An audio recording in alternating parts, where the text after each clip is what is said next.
I adjusted my navy blazer, smoothing out non-existent wrinkles as I watched my family pose for their annual country club photo. The photographer adjusted his lighting while my mother fussed over everyone's positioning. James, stand behind your father. Emma, fix your hair. Mom's voice carried that familiar commanding tone she'd perfected over years of social climbing. Perfect, now everyone smile. I stepped forward, ready to join them, but Mom's manicured hand shot out, stopping me. Sarah, darling, maybe sit this one out. Her smile was tight, practiced. Your outfit is a bit casual for the club's standards. I looked down at my clothes, a perfectly tailored blazer and designer slacks that cost more than most people's monthly rent.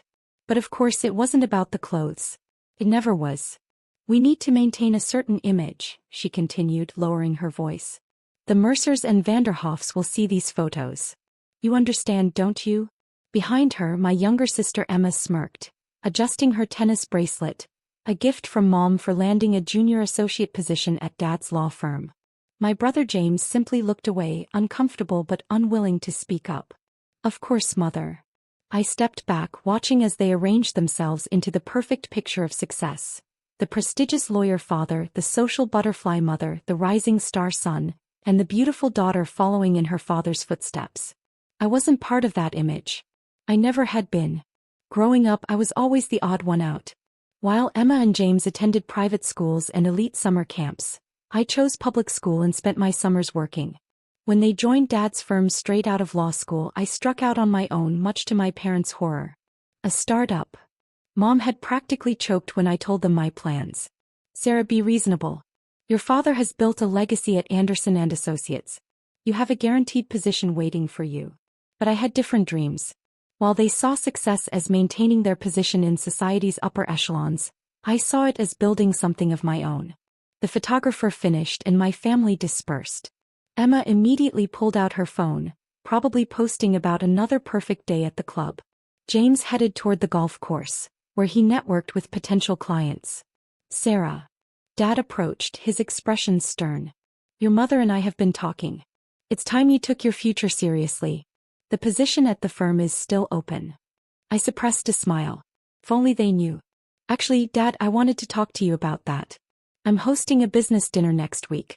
I'd love for you all to come. He frowned. A business dinner? For that little tech company of yours. Something like that. I handed him an elegant invitation. Thursday at 7. The New Windsor Club downtown. His eyebrows shot up. The Windsor? That's impossible. They're not even open yet. The waiting list for membership is years long. I have connections. I turned to leave, then paused. Oh, and Dad? Dress formally. They're very particular about their image. The week passed quickly, filled with final preparations and meetings. Thursday evening arrived and I stood in front of the Windsor Club's imposing facade, watching as valets parked exotic cars and doormen greeted Silicon Valley's elite. Right on time, I saw my family's Mercedes pull up. They stepped out, dressed to impress. Dad in his finest suit, Mom dripping in diamonds, Emma and James looking like they'd stepped out of a magazine. Their expressions when they saw me standing at the entrance were priceless. Gone was my casual blazer, replaced by a custom-made evening gown. But it wasn't my outfit that made their jaws drop. It was the giant letters above the entrance. Windsor Club, founded by Sarah Anderson. Welcome to my club, I said, enjoying their shocked faces.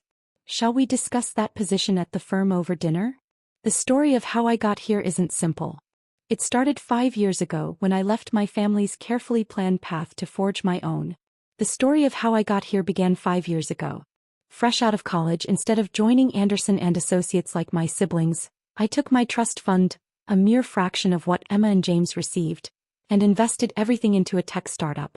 You're throwing your life away, Mom had said, watching me pack up my childhood bedroom. This silly rebellion needs to stop. But it wasn't rebellion. I had seen a gap in the market, exclusive clubs and venues struggling with membership management, event planning and modernization. My company, Elite Connect, started as a simple software solution. Within 2 years, we were handling digital operations for some of the most prestigious clubs across the country. Every success was met with dismissal from my family.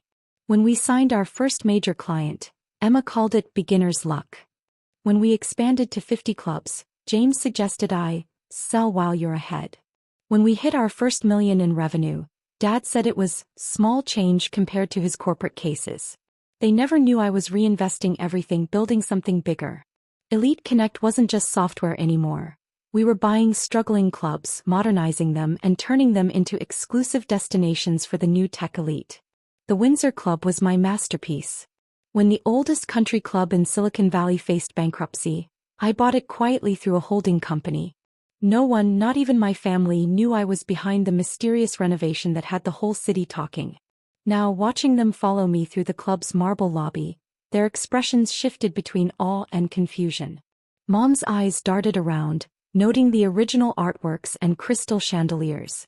Dad kept adjusting his tie, a nervous habit from his early courtroom days. Miss Anderson, the maitre d' bowed slightly. Your private dining room is ready. Thank you, Michael. I led my family past whispered conversations and subtle nods of recognition from various tech CEOs and venture capitalists. Sarah, Mom hissed, grabbing my arm. How did you get a reservation here? The waiting list is impossible even for us. I smiled, gently removing her hand. It's amazing what you can accomplish when you own the place. We entered the private dining room, where floor-to-ceiling windows offered a spectacular view of the city lights. A bottle of Chateau Lafite Rothschild 1982, Dad's favorite wine, was already breathing on the table. Please sit. I took my place at the head of the table, a position Dad had always occupied at family dinners. We have a lot to discuss. Emma found her voice first. This is impossible. You couldn't afford this place. Not with your little software company. I reached into my clutch and pulled out a magazine, Forbes' latest issue. I slid it across the table to her. There on the cover was my photo with the headline, Tech's New Elite, How Sarah Anderson's Elite Connect is Revolutionizing Luxury Venues. That little software company is now valued at $2.8 billion, I said calmly.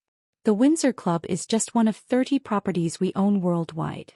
Dad picked up the magazine, his hands trembling slightly. But how?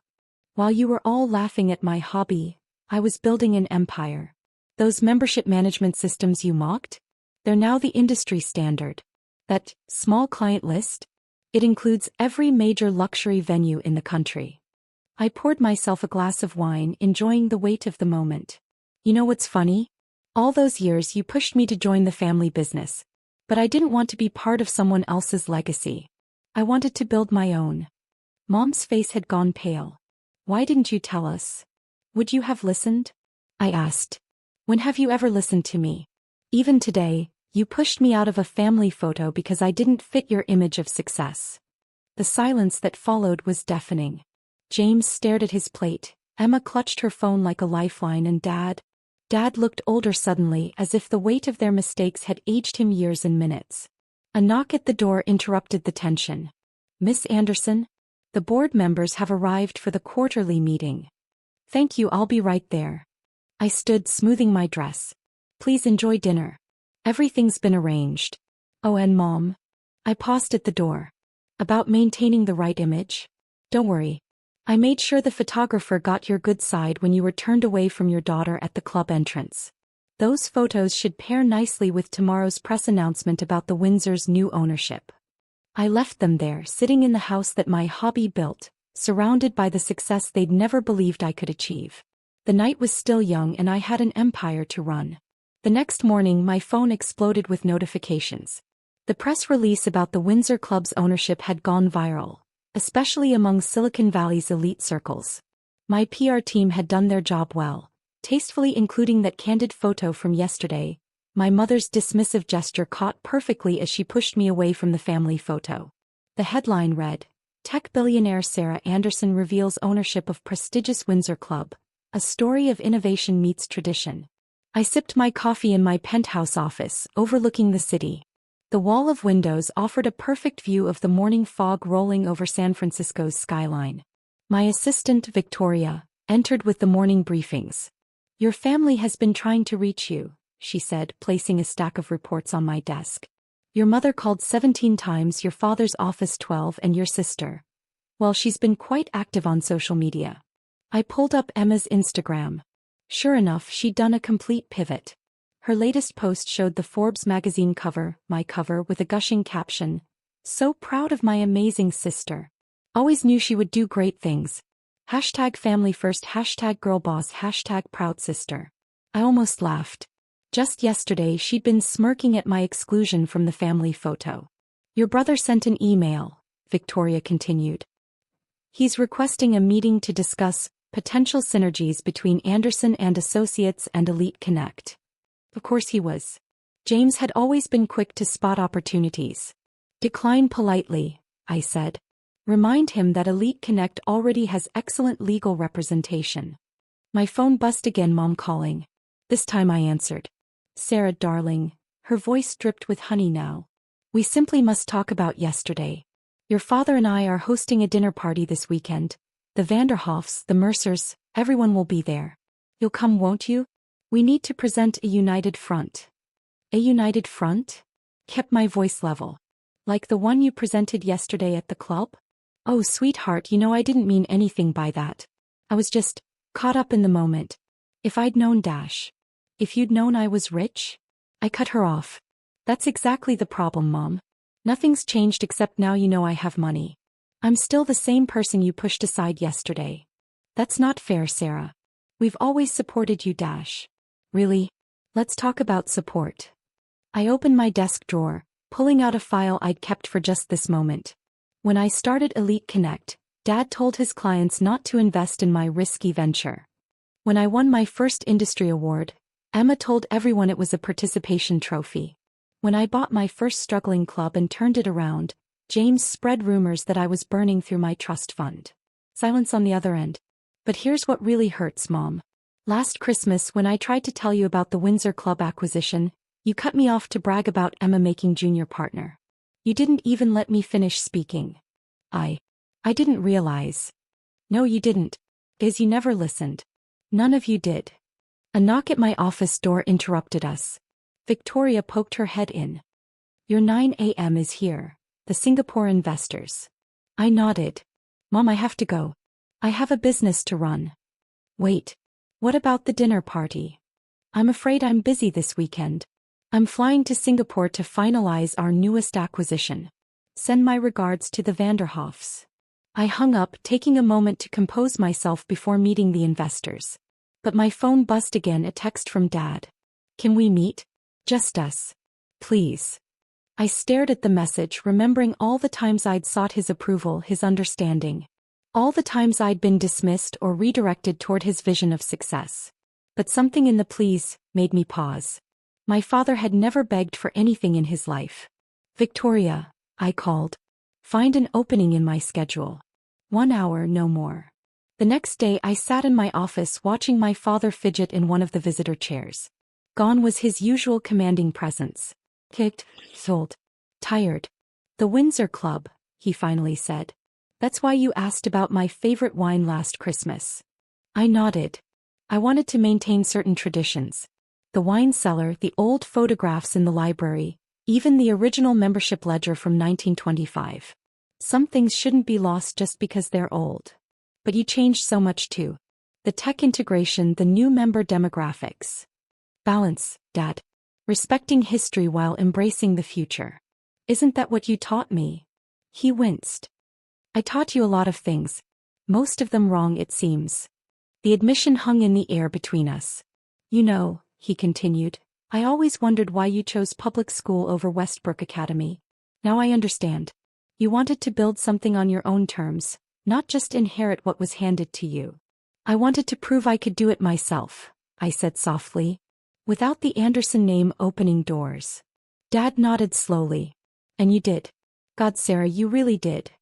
He pulled out a folded newspaper, yesterday's Wall Street Journal. My company's latest valuation was front-page news. You've built something extraordinary. Something far beyond anything I could have offered you at the firm. Dad. No, let me finish. He leaned forward. I was wrong. We were all wrong. We were so focused on our version of success that we couldn't see yours. Even worse, we tried to diminish it because it didn't fit our narrow view.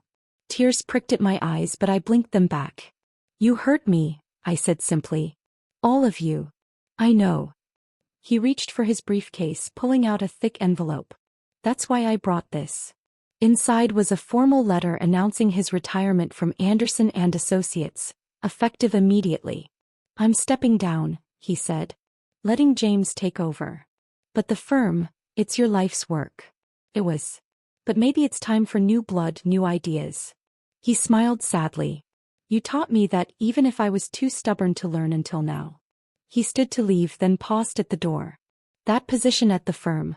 Consider it permanently withdrawn. You've far outgrown us, Sarah. And I couldn't be prouder. As the door closed behind him, I let the tears fall freely. Years of seeking validation, of proving myself, of building something extraordinary, all of it crystallized in that moment of genuine pride in my father's eyes. My phone buzzed, Victoria reminding me about the Singapore deal. I wiped my eyes, straightened my jacket, and stood. There would be time for family healing later. Right now I had an empire to expand. After all, success is the best revenge, but true victory is when those who dismissed you finally understand exactly what they dismissed. A week after my father's visit, I received an urgent message from Victoria. Your sister is at the Windsor Club, trying to host a client meeting in your private dining room. I checked the security feed on my tablet. Sure enough, there was Emma, wearing her most expensive suit, attempting to impress what looked like potential law firm clients. Don't you know who I am? Her voice carried through the feed. I'm Sarah Anderson's sister. This is practically my club too. I pressed the intercom. Michael, please escort my sister and her guests to the main dining room. Drinks on the house.